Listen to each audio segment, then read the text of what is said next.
Hey everyone, welcome back to I Know a Guy. I'm Anthony, and this is the podcast where connections thrive. Each episode, we spotlight inspiring entrepreneurs, professionals, and individuals doing amazing things. Together, we'll grow your circle, spark collaborations, and discover new opportunities. Today, we're meeting John Jackson. He's the CEO of ByteGig, a tech-forward company providing cutting-edge solutions in cybersecurity, cloud infrastructure, data analytics, and artificial intelligence. With deep expertise in technology and business strategy, John is committed to driving innovation and delivering measurable value for his clients and partners alike.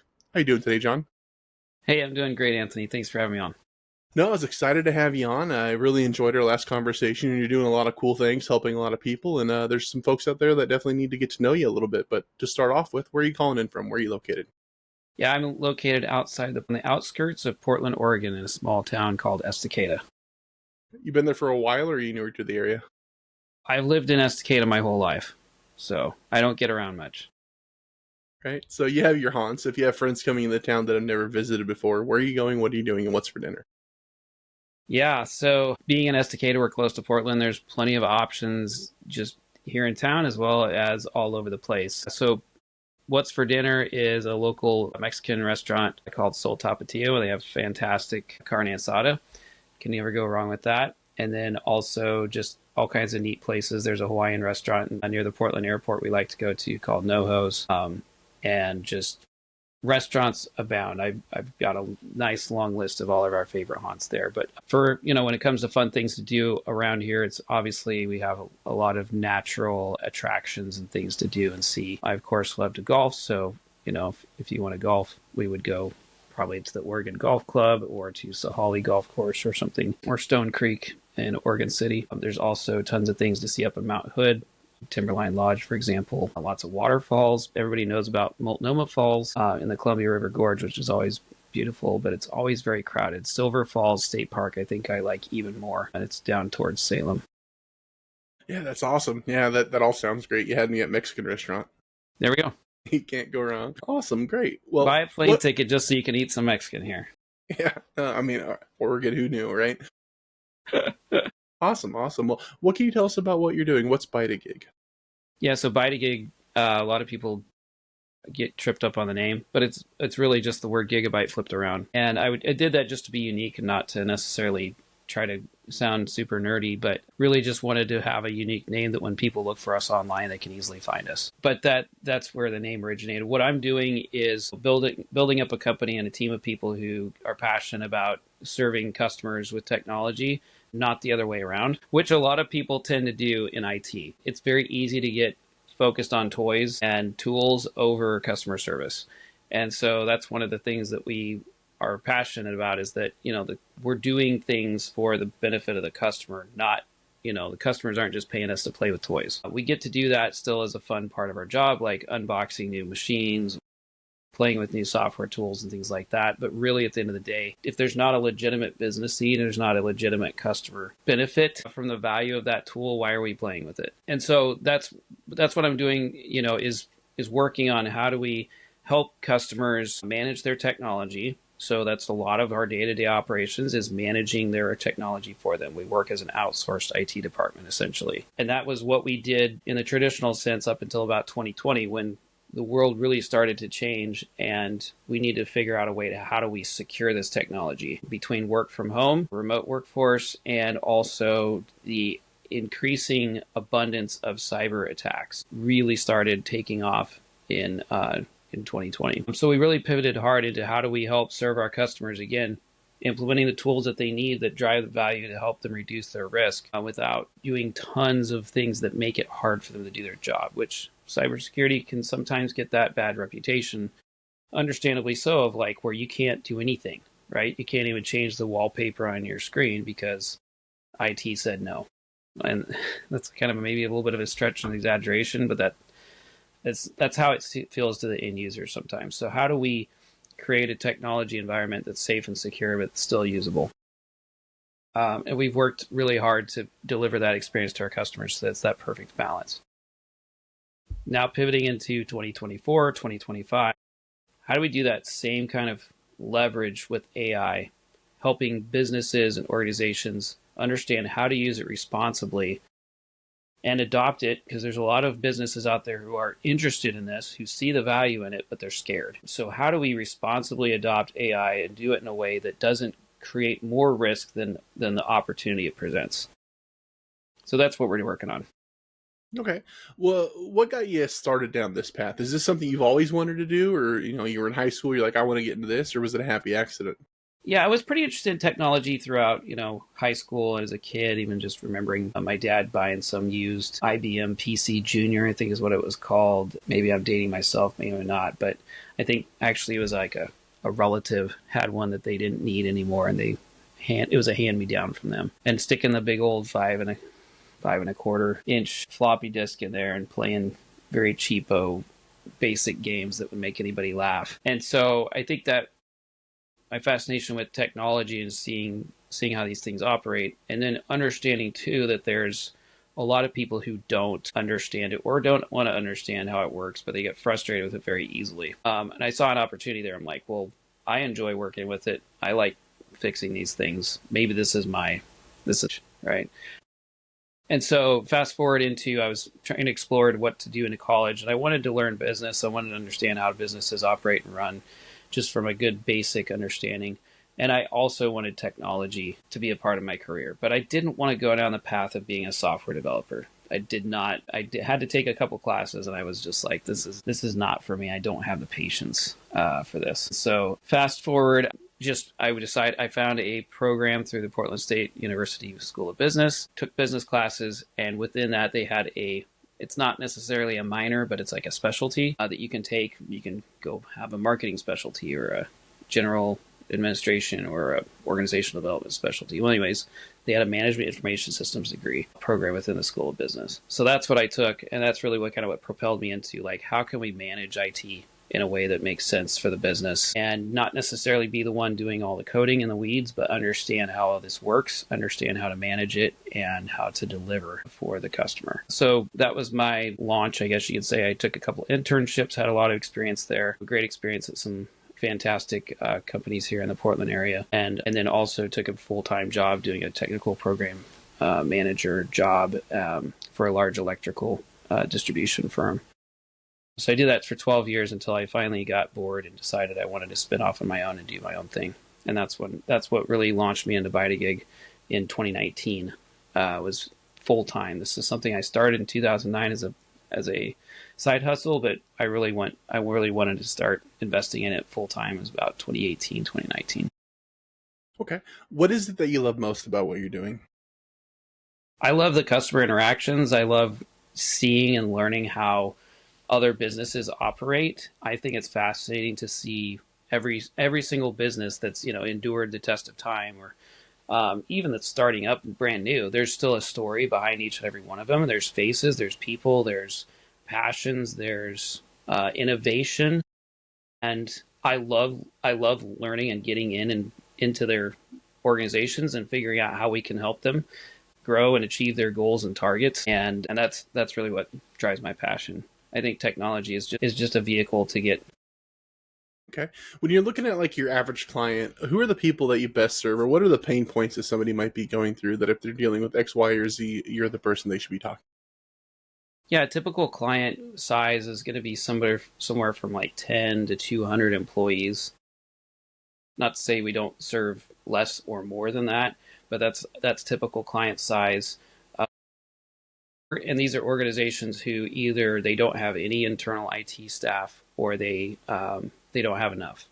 And that's where we can either fully come in and fully manage, or we can supplement existing IT staff with our fully managed IT services, and as well as with cybersecurity advisory, where again we have a lot of experience and knowledge that we have built up with our team and talent, and maybe the staff that they currently have doesn't have that experience or doesn't want to. Not everybody wants to get into cybersecurity. Even within the realm of IT, there's like 10 different flavors of IT that you can do. And I've talked to some people who are like, I want to be managing systems only. I want to manage servers and networks, and I don't want to touch help desk tickets. And I've met the opposite, where they're like, I don't want to touch the servers. I just want to help the users. Okay. What about power partners? Who do you synergize really well with, or what are some other professionals or professions out there that you can find a lot of ability to collaborate with or refer back and forth with? Yeah, other technology adjacent industries such as internet service providers are great power partners, or print service providers, website marketing firms, also like commercial real estate agents and brokerages also tend to be good power partners, and insurance companies, insurance agents, more on the commercial side of things, because again, they're seeing the questionnaires that customers are having to fill out when they're applying for like cybersecurity coverage for insurance. And when there's some gaps there in that questionnaire, that's when they come looking for people like us. Okay. What advice would you give to a new or aspiring entrepreneur? I would say make sure that you really want to do that, whatever it is you're deciding to do, because they don't call it the entrepreneurial roller coaster for nothing. And I don't even know if I like the terminology roller coaster, because every modern roller coaster that you get on has some sort of safety system in place, meaning no matter how scary it is, it's very hard for you to fall out and to get hurt. You will endure, you will make it to the end. That's unfortunately not the case when it comes to starting a business. There is no safety harness, there's no lap belt, there's nothing that's going to keep you from falling out of that roller coaster. It's full of risks, right? And that's why so many people enjoy entrepreneurship, is because there is a thrill to that risk, and it's full of rewards. But I guess it's probably a little bit better of an analogy to call it kind of like a riding the bronco or a bucking bull or something like that at a rodeo. It's sometimes you just got to hold on for dear life, and that is your tenacity and your desire to see something through and not quit and not give up is really the only thing that holds on to that. Okay. Well, you mentioned risk. What is the biggest cybersecurity risk most small businesses overlook? Yeah, it's unfortunate because I don't like to see what the attackers do to small businesses and organizations, even like nonprofits or government entities, where there's very little. It's not like they're hurting some wealthy person, right? They're hurting a nonprofit whose funding depends on donors who are now going to be lacking trust in that nonprofit's ability to manage their organization, right? Or a government body where the voters are not going to be happy with the people who are running it. And the people running it in government typically aren't filthy rich, right? You talk about on the local, state level, things like that. So in small businesses, many of them don't have like the cash reserves to absorb a cyber attack. So if a ransomware event happens and they have to shut down all the systems for 2 weeks, most organizations can't stomach that, right? When it comes to the cash reserves of being able to still pay their people, pay for all their operations, keep everything running, but at the same time have no money coming in the door for 2 weeks. And that's 2 weeks on like a best case scenario. Sure, you can probably get back up and running sooner, but that's the average that most people are looking is like 2 to 3 weeks to get back up and running on a best case scenario. And it can stretch out much longer than that in some situations. But what the biggest risk, I would say, most organizations see the threats that I'm seeing are beyond like ransomware, and it's business email compromise is another big one. I can't speak into too much details, but we've dealt with several where organizations had at least the suspicion that their business email was compromised, and their customers were saying, well, you need to file an insurance claim, you need to do this is on you. And really what was happening was that a threat actor was imitating the domain by just switching a couple letters around in the domain to where it would be unobvious to the human eye, and they were imitating somebody saying, hey, send the payment information to this bank account. And we're talking about close to $100,000 in a lost transaction because the threat actor was able to infiltrate that conversation, convince the legitimate party to send the transaction to a different bank account, and now they're just now realizing it, and they're just now trying to peel it all back, and it's turning into a bit of a mess. So I would say whatever you can do as much as possible to secure and defend your email accounts, because that is one of the most important things you have as a business nowadays is your email. Okay. How can cloud infrastructure boost a company's growth and efficiency? Yeah, so we've seen a lot of organizations who try to hold on to their on-site servers. And this is where a lot of organizations were before COVID, right? Where they had an on-site server, everything lived there. They have like an X drive or a I drive or something else. That's where they put all their files. That's where maybe sometimes that was the controlling management for their login for their computers, also known as a domain controller. Print servers, sometimes file or application servers live there. So like QuickBooks, a lot of organizations try to run QuickBooks on a server. We've just seen that's fraught with problems. And the problem is that we have all of these workers now who want to work from home, or even sometimes. And because of COVID, that expectation is just there, right? And I mean, totally, don't get me wrong. I'm a huge supporter of that. Organization is hybrid, so we can work from home half the week and work in the office the other half. But what the struggle with that is that if you have everybody trying to remote into this server that's sitting somewhere else where they're not, you now have VPNs that you have to manage. You now have, if anything happens to that office where if somebody kicks the server or a broom handle falls against it, or there's a power outage, which that happens quite frequently regardless of where you're at, or there's an internet service provider outage. That also happens quite frequently. Now you basically have to figure out, okay, do we need redundant power? We need redundant internet. Like all this stuff gets really expensive, right? So what do you do in a much more affordable way is moving that server infrastructure into the cloud, if at all possible. I realize there's some situations where that just doesn't make sense. But in most situations, we've been able to move these to serverless cloud applications, such as with the domain controller, you can move it to EntreID, which is a Microsoft service. File server, you can move it to something like SharePoint or OneDrive or Ignite. And we help customers guide them through that journey of like, we can break all this stuff into serverless applications. So you're not paying for a server anymore. You're just paying a flat monthly fee, which is oftentimes very comparable in the price. And it just works. You don't have to route everything through a local office, a local single point of failure anymore. And it's just all in the cloud. So that's really what we're interested in, is finding solutions that just work for our customers. We're not having to run around all the time, fixing a server that somebody unplugged accidentally or something. Okay.